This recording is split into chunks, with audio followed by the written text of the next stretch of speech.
Hi there, I'm Mahmoud. I've done a few videos on how to program drums over the years, and there seems to be one question that pops up over and over, and it's this. How do I write drums for my music? You might be thinking, just write a beat and see if the groove works for you or not, which is not necessarily wrong advice, but I don't think that's what's being asked. That answer would just be using a groove and dropping it behind the music. That isn't writing for the music. So, how do you actually do that? Using a groove that works for the music is the first step. Let me guide you through the rest of the steps on how to actually write drum parts for your metal songs. Let's jump right in.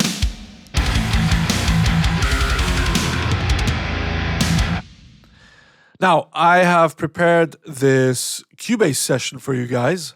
We're going to go through a few very different riffs and tempos, but I'm going to start everything off with what is essentially the same groove, and it's this. It's quarter notes on the right hand, 2 and 4 on the snare, and eighth notes on the kick drum. A very standard metal kind of groove. This, essentially.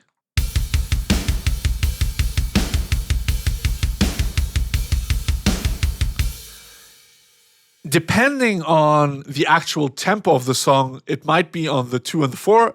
The snare might be on the 2 and the 4, or it might be on the 3.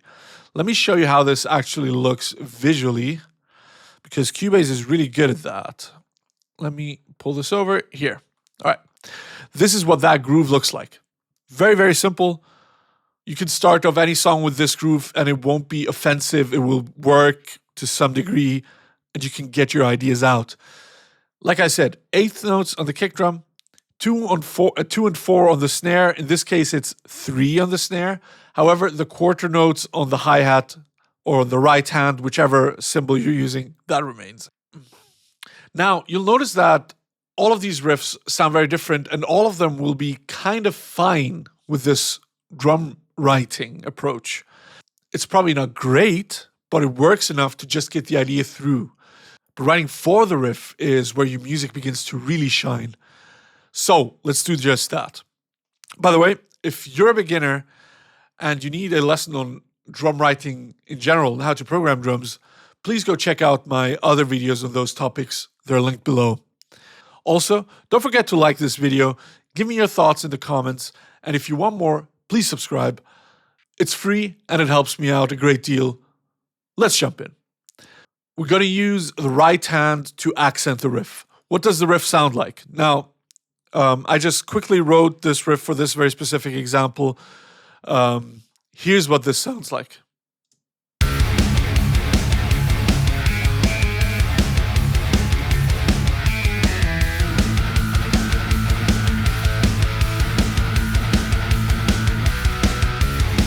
You get the idea. It's still the same beat that we talked about before. What did I actually do to change this up? We went from this groove here that I showed you before to this here.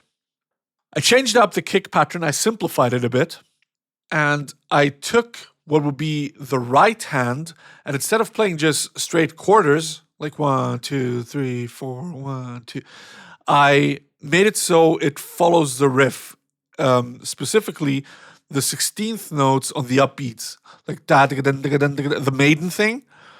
That is a prime example on how to follow the guitars with the right hand. This riff is very simple for the educational purposes of this video. This is what that turns into. It's crashes on the first beat, on the downbeat. Snare stays on 2 and 4. I simplified the kick drum by a lot. And the ride turns into this.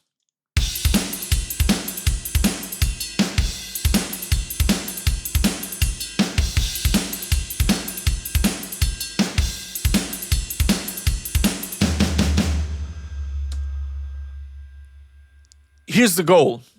With every drum pattern that you write, the goal is to be able to hear the riff that is playing without actually hearing it. You know what I mean? here's what that drum pattern turned into. I'm going to play the before and the after right next to each other.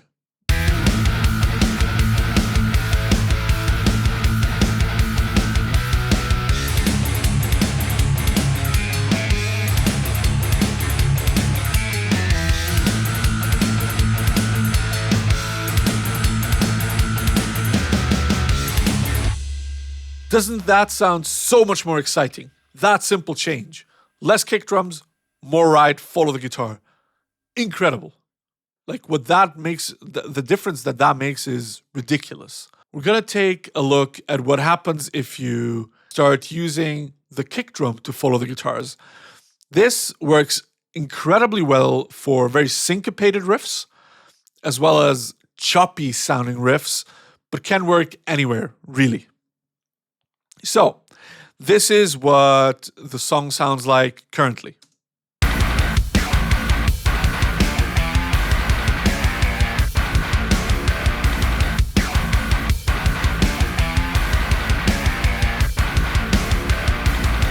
What did I do? I moved the hi-hat, well, the right hand, from the hi-hat to the stack. So instead of getting this sound, I'm now getting, which is way more aggressive, way more appropriate for this song. That's step one. Step two, however, is the important one. Step one is literally just still quarter notes, just on a different surface. Now, the kick drum is following the guitars exactly. So be careful to do that exactly as well. You can, of course, change things up if you so choose, but for this very specific example, be exact. The rest is the exact same. So, this is what the drum part sounds like right now.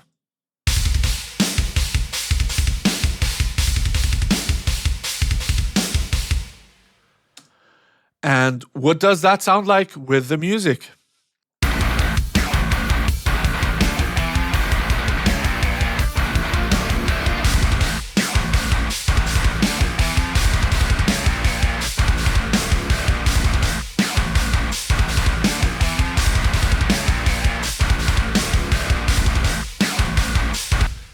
That kind of is a ridiculous change. Again, it might as well be a different song. It amps up the intensity by so much. The change from just straight eighth notes to actually following the guitars and giving it that push that it needs is so important. So if you have a riff that is kind of in the vein of this very riff here, try this. Now, the next idea is changing the left hand. What does that mean exactly? The left hand for most drummers will most of the time be on the snare.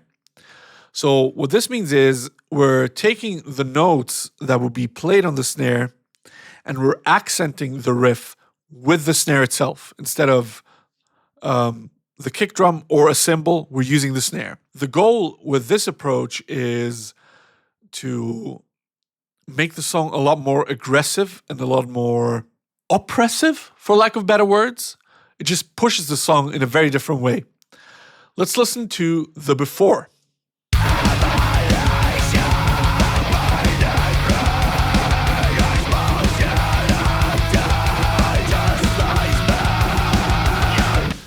Now, this riff has this pattern of da da da da da da da da da da da da, and I'm doing that with a snare. Basically, it's just.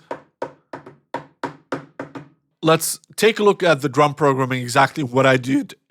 I'm going to guide you through it step by step because this is a bit more of an intricate pattern. Not really, but you'll see. The first thing I did was I programmed the snares. Just the snare by itself, no riff, just that.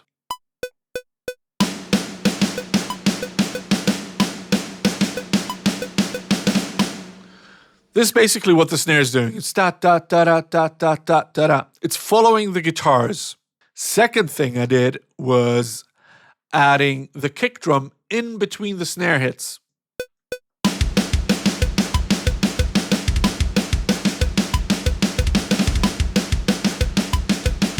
And then lastly, I added cymbals on top of the snares.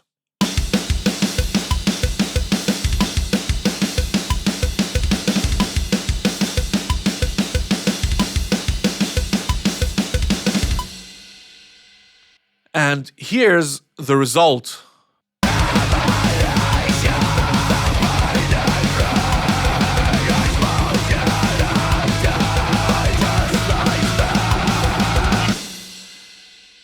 This first groove that we played before, it didn't sound all that bad over it. And fun fact, it does reappear later in the song as a second verse, but the guitar changes a little bit.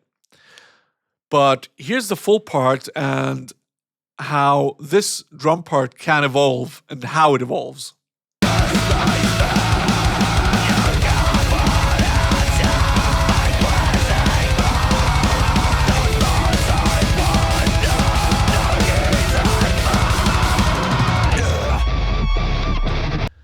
The first section was, as I showed you here, the drum part that we discussed before.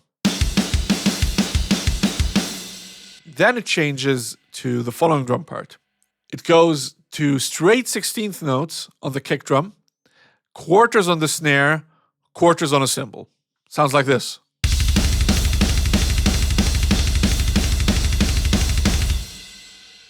And then lastly, last variation is keeping the 16th notes on the kick drum, keeping the quarters on the cymbal, but having the snare follow the riff again. Here's how that sounds.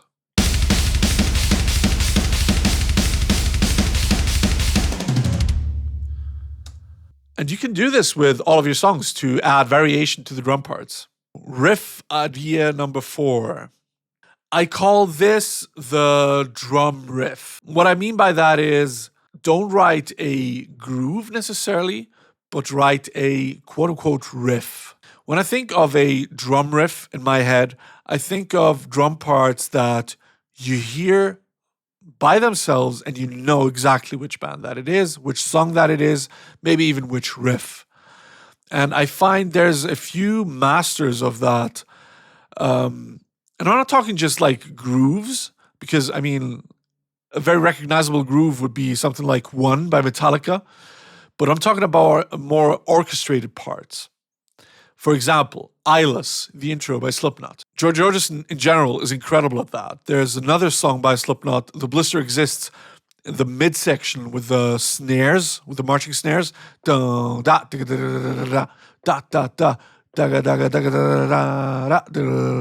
the idea.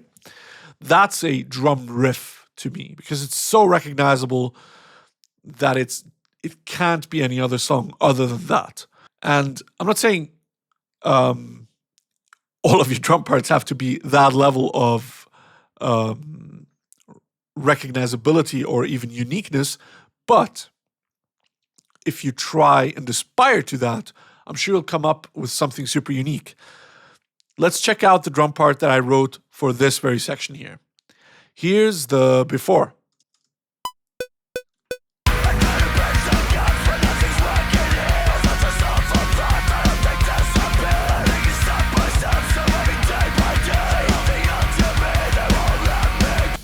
Nothing offensive, but not great. Let's check out what I did exactly. Let me open up the drum programming sheet. I start off with accenting the 2 open notes on the guitar and then doing a snare roll in between until the next open note. Here's how that sounds.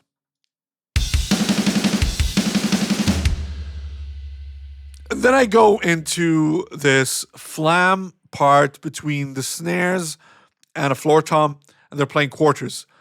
It's like a punk beat kind of, with the kicks in between. Nothing too crazy, but it sounds very recognizable in my opinion.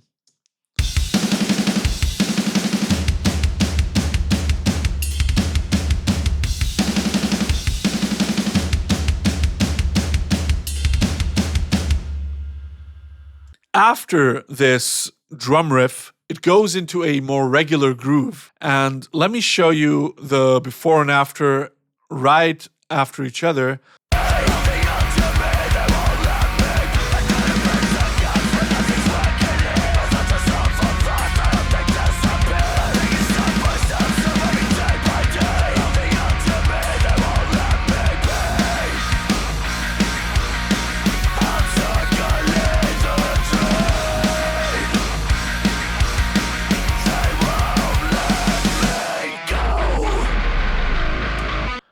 It's a very simple thing to try and do, to just do the drum riff. And the cool thing about it is it builds up a lot of tension because you're not getting a real groove. But when you do, once you do, it feels very cathartic. And that's the whole point of this kind of idea.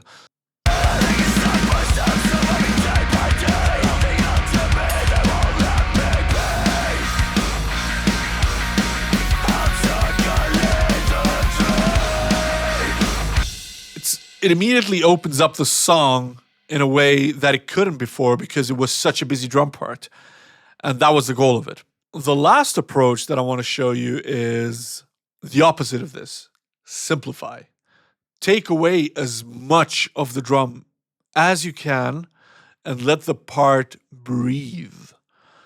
Let me show you what that sounds like.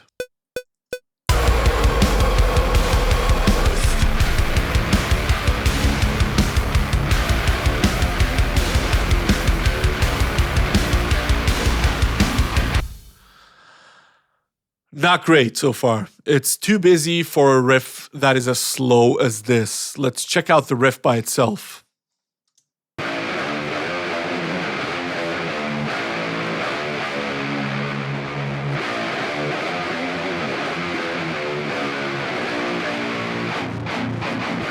Let's check out what I did with the drum pattern.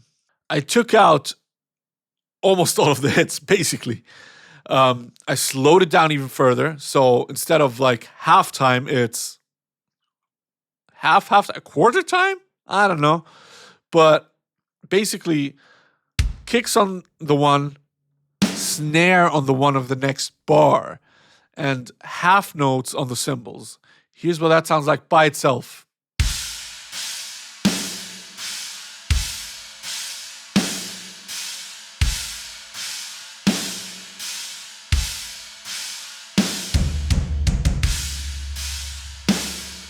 Let's listen to the before and after.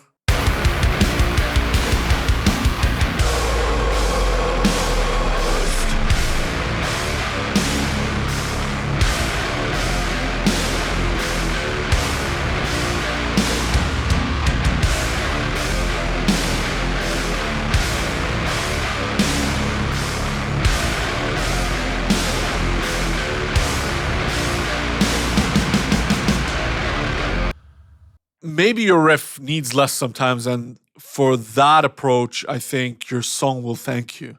This can work with super complicated riffs just as well.